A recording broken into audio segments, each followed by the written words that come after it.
کاشف رفیق صاحب، میں آپ کی طرف آؤں گی. میرے خیال میں یہ جب ہم ترقیاتی کاموں کی بات کرتے ہیں، یہ سارے الزامات، ساری آفرز اپنی جگہ، لیکن سر جو اس میں سب سے زیادہ ضروری چیز ہے جس پر بات کی جانی چاہیے وہ کے پی میں بے امنی کی سچویشن ہے. سر اس کی ذمہ داری کس پر ہے؟ صوبائی حکومت پر. اس لیے صوبائی حکومت پر ہے کہ ایک سال آپ کا اندرونی اختلاف بھی تھا، آپ سڑکوں پہ تھے، بڑکیں مار رہے تھے، اسلام آباد کو فتح کرنا چاہتے تھے، بانی کو رہا کروانا چاہتے تھے. آپ کو یہ تھا کہ بس یہ کام کریں گے اور نہ لوگ جو ہیں وہ ترقیاتی کام کا پوچھیں گے، نہ ہم ڈیلیور کریں گے اور پاپولر سینٹیمنٹ میں ہم چلتے چلے جائیں گے. بائی دا وے گنڈا پور صاحب نے کوئی نیا کام نہیں کیا، کوئی نئی روش نہیں اپنائی. بانی بھی اپنے وزارت عظمیٰ کے دور میں یہی کام کرتے تھے. انہوں نے بھی 3.5 پونے 4 سال صرف ایک ہی راٹ لگائی، این آر او نہیں دوں گا، جانے نہیں دوں گا، چھوڑوں گا نہیں، یعنی کہ دوسروں کی خامیوں کے اوپر اپنا نیریٹو بناتے رہے. انہوں نے خود پرفارم کرنے کی زحمت نہیں کی. وہ تو اللہ کی طرف سے ان پر بلیسنگ ہوئی کہ عدم اعتماد آ گئی اور اس کے بعد وہ اعتماد کے بعد گھر چلے گئے اور پھر دوبارہ ایک پاپولر سینٹیمنٹ میں آ گئے. ایکچوئل تو یہ معاملہ ان کو وہاں سے دوبارہ ٹرن اراؤنڈ ہوا ان کا سیاست میں. گنڈا پور صاحب کا مسئلہ یہ ہے کہ گنڈا پور صاحب چومکھی لڑائی لڑ رہے، پارٹی کے اندر اختلاف، ٹھیک ہے، وزارت اعلیٰ ہچکولے میں، امن مسئلے میں، پیسہ ہے نہیں. بانی جیل سے ایک نیا پیغام بھیجتے ہیں، جو جا کے بانی صاحب کو کان میں کہتا ہے بانی صاحب اس کے اوپر فوری آرڈر جاری کر دیتے ہیں. لیکن in other side mature system میں سمجھتا ہوں کچھ بھی ہے. بہرحال پنجاب میں ایک کام ہوا، تجاوزات کے خلاف آپریشن ہے، ایجوکیشن ہے اور معاملات ہیں. انہوں نے کم از کم پرفارمنس کے اوپر ورکنگ کی. پرفارمنس کس حد تک گیج ہوتی ہے الیکشن میں، عوام کس حد تک اسے گیج کرتی ہے، وہ آنے والا وقت بتائے گا. لیکن کم از کم اگر آپ کو اللہ نے اقتدار دیا، آپ یہ تو سوچیں کہ اتنا بڑا صوبہ ہے، فاٹا تک آپ کی حدود ہے، آپ نے کیا ترقیاتی کام کیے. اب آپ صرف یہ کہہ رہے ہیں مناظرہ کر لیں، بتا دیں بھائی آپ بھی اشتہارات چھاپیں، آپ بھی جیسے انہوں نے بتائیں آپ بھی بتا دیں میڈیا میں آ کے، اپنے ترجمانوں کو بھیج رہے ہیں میڈیا میں بتائیں کہ ہم نے یہ پروجیکٹ کیے، عوام کو یہ آسودگی حاصل ہوئی. ماں سوائے اس کے اسلام آباد پہ چڑھائی کر دو، گولی کا جواب گولی ہوگا، لیڈر کو چھوڑیں گے نہیں تو گھر نہیں جائیں گے. ٹھیک ہے، یعنی کاشف صاحب آپ یہ سمجھتے ہیں کہ ان کے پاس بتانے کا کچھ ہے نہیں، کچھ نہیں ہے. اور یہ اس کا سب سے بڑا نقصان صوبے کے امن کو ہے، ترقیاتی کام نہ کر کے اور اس طرح کی روش کا. اسی نقصان پہ بات کر لیں. کاشف صاحب میرا آپ سے یہ سوال ہے کہ جس طرح کے سنگین الزامات انہوں نے اب پارٹی سے نکالے جانے کے بعد لگائے ہیں، کیا آپ کو لگتا ہے کہ ان کی انکوائری اب کی جائے گی پی ٹی آئی کی جانب سے، یا ویسے اگنور کیا جائے گا جیسے پارٹی میں موجودگی میں ان کو کیا جاتا تھا؟ اسما صاحبہ دیکھیں، آج آپ نے دونوں جو ٹاپک رکھے ہیں نا، یہ دونوں ٹاپک ایک ہی پوائنٹ کی طرف جاتے ہیں کہ یہ سیاسی جماعتیں نہیں ہیں، یہ کارپوریٹ کمپنیز ہیں. جب تک آپ فائدہ دیں گے، آپ کو گلے کے ساتھ لگائیں گے، عہدہ دیں گے، عزت دیں گے، احترام دیں گے، آپ کی جے رام ہوگی.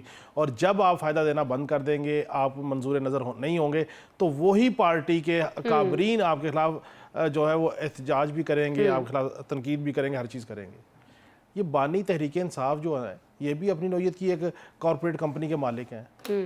سعید اللہ نیازی، اکبر ایس بابر سے لے کے شیر افضل مروت تک، میں کہہ رہا ہوں جی آپ شروع ہو جائیں نا، اکبر ایس بابر، عائشہ ابو علی، آپ کو 1000 نام ملے گا جسٹس وجی الدین کہ کہاں کہاں کیسے کیسے ان کو ساتھ ملایا گیا اور پھر کیسے کیسے ان کو جو ہے وہ فارغ کر دیا گیا. یہی وطیرہ نون لیگ کا، یہی وطیرہ پی ٹی آئی کا، یہی وطیرہ پیپلز پارٹی کا. ان کا وطیرہ یہ کیوں ہے؟ چلے نکال دیا نا پارٹی نے، بانی نے ڈیسائیڈ کر لیا. دیکھیں میری بات سنیں، جس وقت اکبر ایس بابر کو نکالا گیا اس وقت بھی یہ کہتے تھے کہ وہ یہ کر گئے تو وہ کر گئے. اب جس وقت پارٹی کا کوئی بندہ باہر نکلنے کو تیار نہیں تھا، تحریک انصاف کا نام لینے کو تیار نہیں تھا، اس وقت شیر افضل مروت پاگلوں کی طرح روڈوں پہ تھا، مارے کھائی کچھ کیا.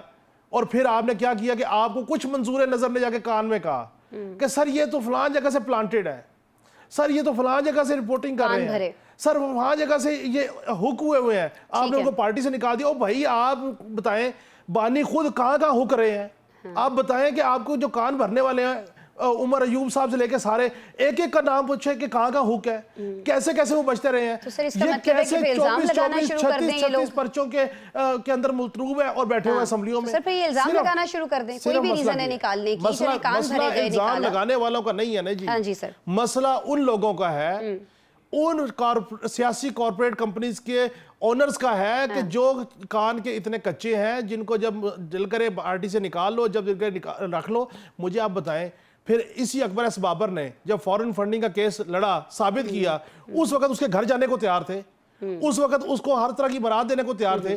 آج آپ شیر افضل مروت کو نکالے. میں آپ کے پروگرام میں ایک دفعہ میں نے کہا تھا، میں نے کہا یہ جتنے ببانگے دول آسینے چڑھا کے تنقید کر رہے ہیں اور بانی کا دفاع کر رہے ہیں. جس دن بانی کی ڈیل ہونا شروع ہوئی پوری ایک فہرست ہوگی, اس کے اوپر کراس ہوگا, اس میں میری برادری کے لوگ بھی ہوں گے جو آج مہاتما گاندھی بنا رہے ہیں عمران خان کو, یہ بات نوٹ رکھیے گا, یہ بھی ساتھ ہوں گے, ان کے سیاسی لوگ بھی ساتھ ہوں گے, اور بانی کہے گا جی مجھے آپ ایز آؤٹ کریں, مجھے بتائیں کیسے چھوڑنا ہے, میری طرف سے سب کو فارغ کروا دیں. کاشف صاحب, ابھی جیسے نوشاد صاحب نے فرمایا پرویز خٹک صاحب کی تو مجبوری تھی جے یو آئی کو جوائن کرتے یا ان کو جوائن کرتے, نون لیگ کو جوائن کرتے. سر نون لیگ کی کیا مجبوری تھی ان کا نام دینا؟ بسم اللہ الرحمن الرحیم.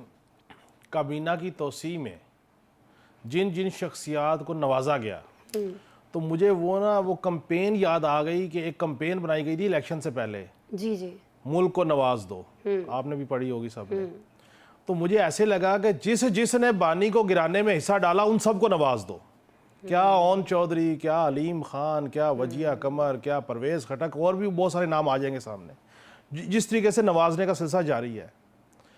مسئلہ یہ ہے کہ آج میری اس بات میں مجھے اور زیادہ تقویت ملی ہے کہ جو میں کہتا ہوں نا, یہ سیاسی جماعتیں کارپوریٹ پرائیویٹ لمیٹڈ کمپنیز ہیں, جدھر سے فائدہ دیکھیں گے, جو سیلز مین, جو ریجنل مینیجر, جو مارکیٹنگ مینیجر اچھا پروفٹ دے گا اس کو ہائر کر لو, دوسری کمپنی سے نکال لو. یہ کارپوریٹ کمپنیز کا شیوا ہوا کرتا ہے. آپ مجھے بتائیں, ایک شخص 5 سال وزیر اعلیٰ رہا, آپ لوگوں کے خلاف برسر پیکار رہا, وزیر دفاع رہا, آخری دم تک چلتا رہا آپ کے خلاف.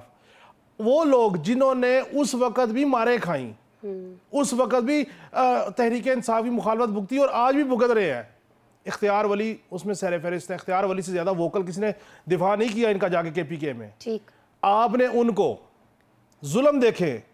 26 فیبرری کو وزارت وزیر اعظم ہاؤس میں بلایا گیا, ہاں کال آتی ہے کہ آپ نے آنا ہے, کھانا کھلایا گیا, انٹرویوز کیے گئے, اور کہا 27 کو دوبارہ بلائیں گے, اور پھر رات کو کہا گیا کہ سوری وہ آپ کی کل والی میٹنگ کینسل ہو گئی ہے, نہ آئیں. آپ مجھے بتائیں کہ یہ کارپوریٹ کمپنیز ہیں یا سیاسی جماعتیں ہیں؟ آپ کو آج ضرورت پرویز خٹک کی پڑ گئی ہے. اگر آپ کو خیبر پختونخوا میں نون لیگ کھڑی کرنے کے لیے پرویز خٹک کی ضرورت پڑ گئی ہے تو حضور بہتر ہے 804 سے صلح ہی کر لیں. میرا یہ مشورہ ہے, کیونکہ آپ کے لوگ کس وجہ سے آپ کے ساتھ چلیں. جب آپ کا دل کرے آپ ان کو استعمال کریں, جب آپ کا دل کرے زبیر عمر کو اڑا کے رکھ دیں, جب آپ کا دل کرے اختیار ولی کو فارغ کر کے رکھ دیں, اور پھر توقع یہ کرے کہ آپ چونکہ چیئرمین ہیں, آپ بادشاہ سلامت اور لوگ آپ کا دفاع کریں. کیوں کریں؟